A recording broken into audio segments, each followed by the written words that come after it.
오후에 나간 논평인데요. 온마이크 요청이 있어서 하겠습니다.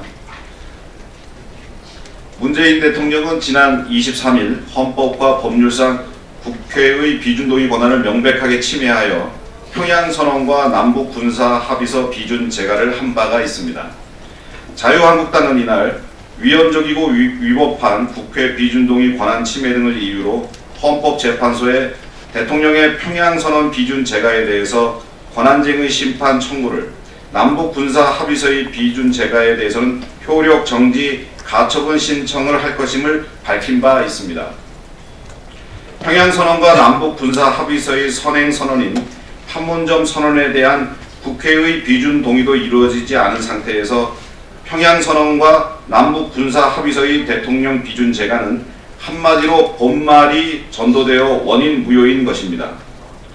또한 해상 완충구역 설정, 정찰 감시 중단 내용을 담은 남북군사합의서는 국가 안위에 관련된 사항이어서 안전보장에 대한 조약에 해당하므로 헌법상 국회의 동의를 거치지 않으면 위헌인 것입니다. 청와대는 무슨 이유에서인지 몰라도 평양선언과 남북군사합의서의 비준 문제에 대해서 북한이 국가가 아니기 때문에 국가 간 조약의 비준 절차를 따를 필요가 없고 대통령이 독단적으로 비준 제가에도 문제가 없다고 항변하고 있습니다. 참으로 자의적이고 편리한 위헌적 해석입니다. 문재인 정부는 북한을 남북 정상회담을 하고 경제 지원 문제가 걸릴 때는 국가로 인정하고 있습니다. 하지만 남북관계 합의서 비준 절차에서 국회 패싱의 명분을 찾을 때만은 북한을 국가가 아니라고 합니다. 또한 문재인 대통령은 북한을 계속 국가로 인정하는 발언을 해왔습니다. 북한을 국가로 규정하고 남북관계 합의 문서는 국가 간 조약과 같은 비준 절차를 거쳐야 한다는 취지의 발언을 한 바가 있습니다. 지난 평양 방문에서 대한민국 대통령이 아닌 남쪽 대통령이라고 말하기도 했습니다.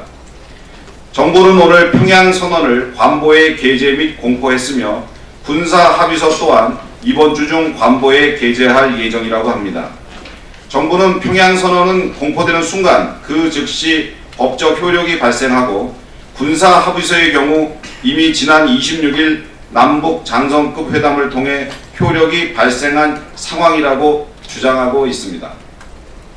이에 자유한국당은 오늘 헌법재판소에 대통령의 위법하게 비준 제가한 평양선언과 남북군사합의서의 효력 정지를 구하는 가처분 신청을 했습니다.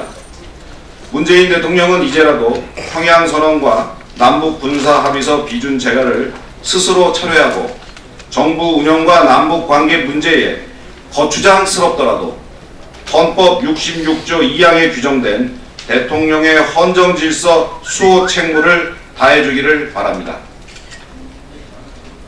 이상입니다.